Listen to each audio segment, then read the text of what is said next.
Hello, welcome to all. आप सभी लोगों का स्वागत है एसएस गुरु एकेडमी पर। आई होप आप सभी लोग अच्छे होंगे, स्वस्थ होंगे। हमने क्या कल ओम के नियम के बारे में पढ़ा था, यानी कहने का मतलब अनुगमन वेग के आधार पर ओम के नियम को निकाला था। अब क्या है, आगे चलते हैं। जो आज का तुम्हारा नया टॉपिक है वो है हमारा क्या, विशिष्ट प्रतिरोध या प्रतिरोधकता। आज का क्या है, विशिष्ट प्रतिरोध, विशिष्ट प्रतिरोध अथवा प्रतिरोधकता। प्रतिरोधकता तो होती क्या है, पहले जान लेते हैं। देखो क्या है, जब किसी चालक के सिरों पर क्या हम विभवांतर लगाते हैं, विभवांतर लगाते हैं तो उसमें क्या होती है, धारा प्रवाहित होने लगती है। और क्या है, तार के प्रत्येक बिंदु पर वैद्युत क्षेत्र हो जाता है। तार के प्रत्येक बिंदु पर क्या वैद्युत क्षेत्र आ जाता है। तो क्या है हमारा, और धारा घनत्व तो पहले से ही पढ़ा ही चुके हैं। तो क्या है हमारा विशिष्ट प्रतिरोध होता है ई रो बराबर ई अपॉन जे। यानी कहने का मतलब क्या है, अगर शॉर्ट में कहें तो क्या है, जब किसी चालक में धारा प्रवाह विभवांतर लगाया जाता है, चालक के सिरों को बैटरी से जोड़ा जाता है, तो उसमें विभवांतर आएगा, धारा आ जाएगी, वैद्युत क्षेत्र आ जाएगा। तो क्या है, जब किसी चालक के सिरों को हम क्या विभवांतर लगाते हैं तो उसमें क्या धारा प्रवाहित होने लगती है और उसके प्रत्येक बिंदु पर वैद्युत क्षेत्र आ जाता है। तो क्या है, तार के चालक के प्रत्येक बिंदु पर जो वैद्युत क्षेत्र आया है, यानी वैद्युत क्षेत्र तथा धारा घनत्व के अनुपात को ही क्या कहते हैं, विशिष्ट प्रतिरोध कहा जाता है। क्या कहा जाता है, विशिष्ट प्रतिरोध कहा जाता है। तो क्या है हमारा, बिल्कुल हम वही लिख रहे हैं। जब किसी चालक के सिरों पर क्या विभवांतर लगाते हैं तो उसमें धारा प्रवाहित होने लगती है और क्या आ जाता है, वैद्युत क्षेत्र आ जाता है। तो तार के प्रत्येक बिंदु पर वैद्युत क्षेत्र, या चालक के कुछ भी कहें, चालक के प्रत्येक बिंदु पर वैद्युत क्षेत्र तथा धारा घनत्व के अनुपात को ही क्या कहा जाता है, हमारा प्रतिरोधकता कहा जाता है। ये किसका गुण होता है, ये किसी पदार्थ का ही गुण होता है, यानी जो चालक पदार्थ लेते हैं उसका ये गुण होता है। तो क्या है, परिभाषा लिख लेते हैं। जब किसी, थोड़ा लिख दे रहे हैं, जब किसी चालक के सिरों पर विभवांतर लगाया जाता है तो चालक के सिरों तो उसमें धारा प्रवाहित होने लगती है, ठीक है। क्या धारा प्रवाहित होने लगती है, तो क्या है चालक के, अब क्या वैद्युत क्षेत्र आ जाएगा चालक के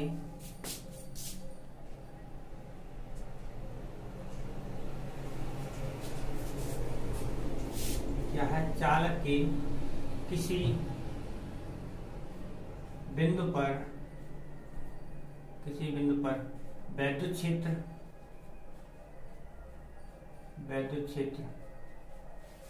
ठीक है, वैद्युत क्षेत्र की तीव्रता, चाहो तो तीव्रता लिख सकते हैं, तथा धारा घनत्व, धारा घनत्व के अनुपात को उस चालक का विशिष्ट प्रतिरोध या प्रतिरोधकता, कुछ भी कह सकते हैं, विशिष्ट प्रतिरोध, उस चालक का विशिष्ट प्रतिरोध कहते हैं, ठीक है। तो ये हो गया, क्या है, किसी चालक के सिरों पर देखो वैद्युत क्षेत्र कब आएगा, जब वहां पर क्या है, सेल लगी होगी, ठीक है। तो क्या है हमारा, यानी सेल का मतलब है विभवांतर लगा होगा, बैटरी लगी होगी तो आएगा, ठीक है। तो क्या है, किसी चालक के सिरों पर सीधा सा पॉइंट बोलें तो इतना छोड़ सकते हैं हम, किसी चालक में विभवांतर लगाए तो उसमें धारा प्रवाह सीधा चालक के किसी बिंदु पर वैद्युत क्षेत्र की तीव्रता तथा धारा घनत्व का अनुपात ही क्या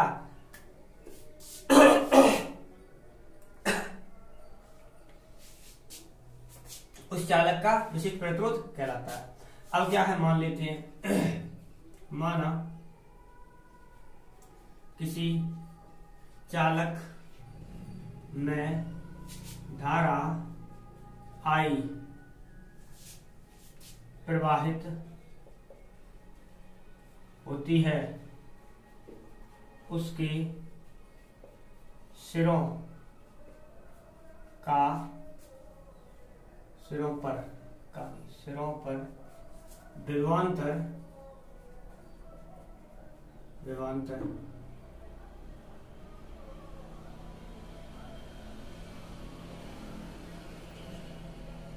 यानी यहीं पे सूत्र लिख दे ई बराबर क्या हो जाएगा हमारा, वो सॉरी यहाँ पे स्टेप छोड़ दे रहे हैं, रो बराबर हो जाएगा ई अपॉन जे, ये सूत्र होता है। ठीक है, ये सूत्र हो जाता है। अब क्या है आगे चलते हैं, तो क्या है किसी चालक में धारा प्रवाहित विभवांतर बी है, चालक की लंबाई मान ली हमने L और अनुप्रस्थ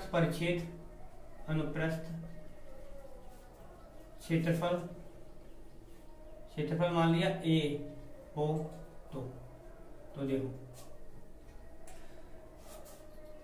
चालक यहां पर हम तार मान के चलते हैं। ठीक है, चालक यानी कोष्टक में तार के प्रत्येक बिंदु पर वैद्युत क्षेत्र की तीव्रता यानी लो वैद्युत क्षेत्र की यानी क्या है चालक के प्रत्येक बिंदु पर हमारा वैद्युत क्षेत्र होगा कितना, तो क्या हो जाएगा हमारा E बराबर B अपॉन L, E हो जाएगा, ये तो हो जाएगा। क्या हो जाएगा हमारा विभवांतर B लगाई है, लंबाई कितनी है L, तो ये हो जाएगा। अब धारा घनत्व होता क्या है, धारा घनत्व क्या होता है हमारा, धारा घनत्व होता है J बराबर क्या होता है I अपॉन A। धारा घनत्व क्या होता है, ये तो होता है। अगर देखो ये समझने में ना आया हो तो पीछे वाला वीडियो देखो जिसमें धारा घनत्व की परिभाषा बताई गई है, वहां से क्लियर हो जाएगा पूरा। ठीक है, तो वहां से निकालोगे तब पूरा क्लियर होगा। ये आ गया हमारा। अब क्या है E का मान और J का मान यहाँ पर रख दो, एक नया सूत्र बन के आ जाएगा। तो क्या है हमारा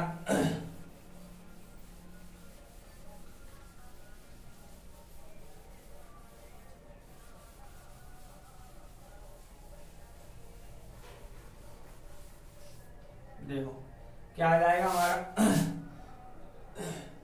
रो बराबर E अपॉन जे था, E का मान क्या आया था B अपॉन L, J का मान क्या आया I अपॉन A, ये यहाँ और ये यहाँ, तो रो बराबर कितना आ गया VA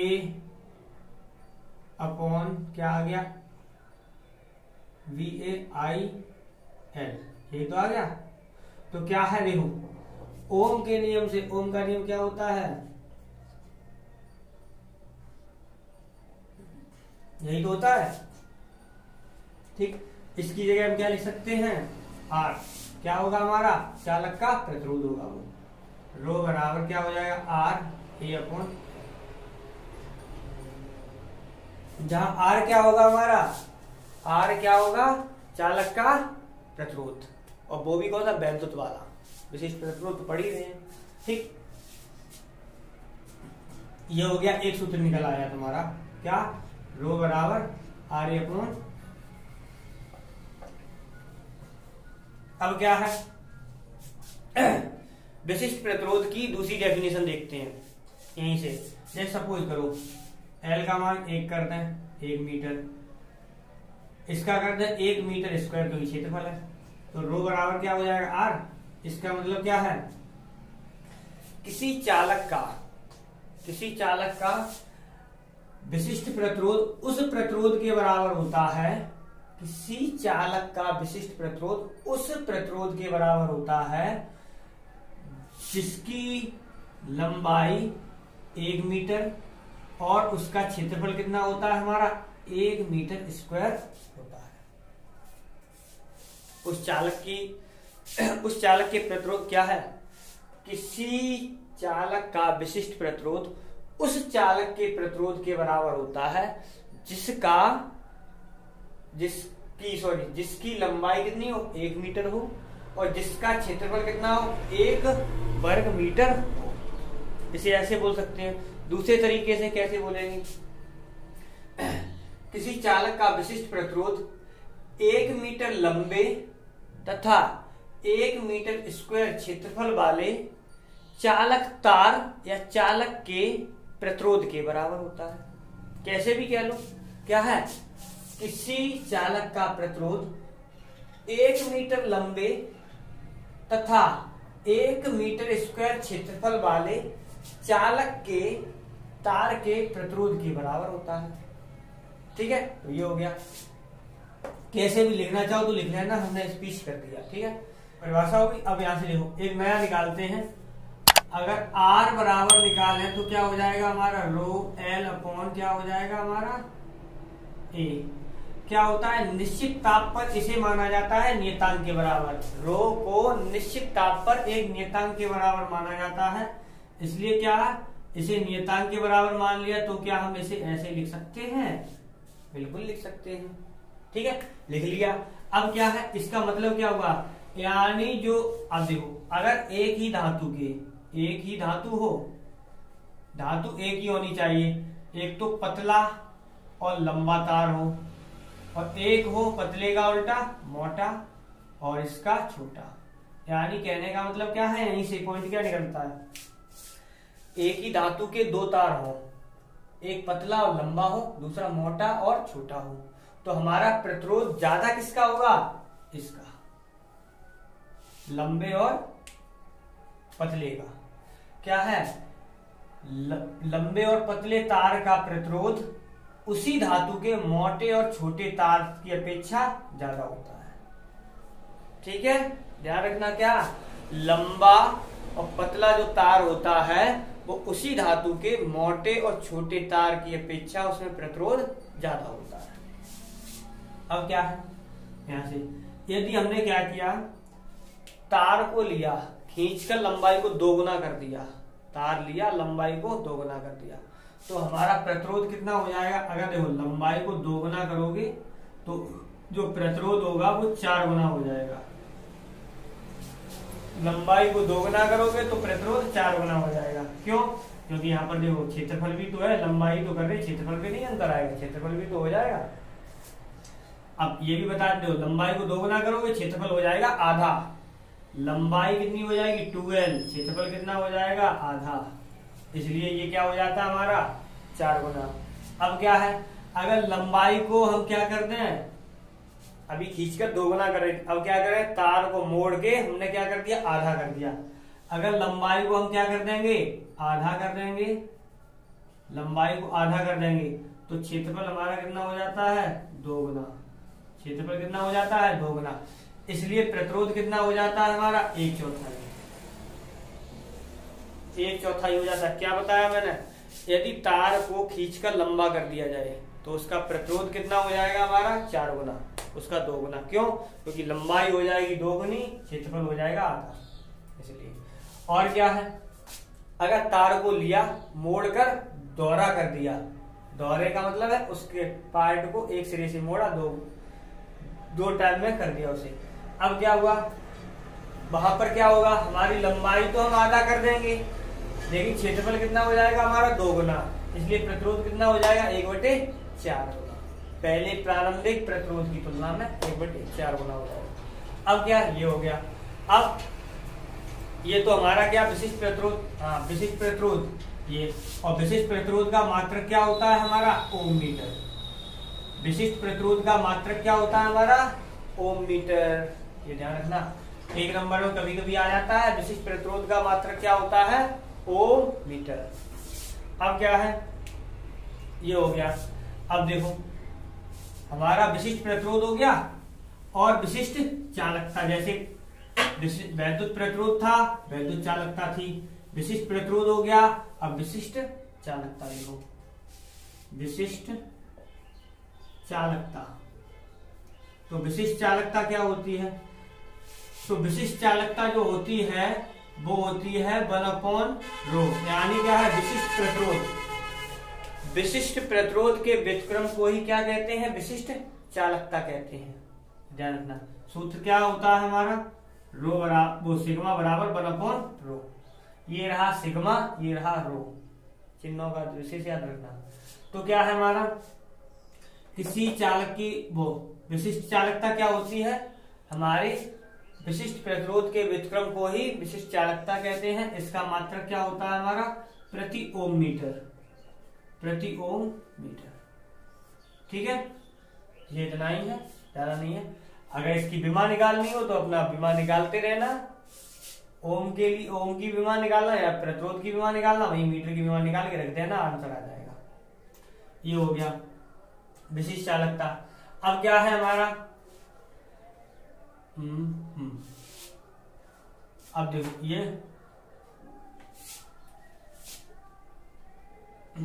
अब यहीं पे हम बता दे रहे हैं। तो देखो ये तो हो गया ये। अब क्या है हमारा? जो सिग्मा बराबर होता है वो सॉरी रो बराबर क्या अभी आया था? E/J, E/J आता है। तो ये अगर हम यहाँ पर E/J रख दें तो क्या बन जाएगा? तो देखो सिग्मा बराबर यहाँ पर हम E/J रखेंगे तो J ऊपर पहुंच जाएगा और E यहाँ आ जाएगा। ठीक है, इसे क्रॉस मल्टीप्लाई कर दो तो J बराबर क्या हो जाएगा? सिग्मा E हो जाएगा। J बराबर सिग्मा E हो जाएगा। ये हमारा क्या होता है?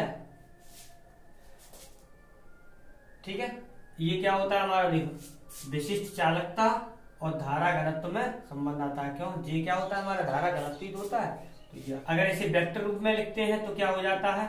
J बराबर सिग्मा क्रॉस E। ये वेक्टर रूप हो जाता है इसका। ठीक है, तो ये हो गया हमारा। आज के लिए इतना ही रखते हैं, नेक्स्ट कल करेंगे। बाय।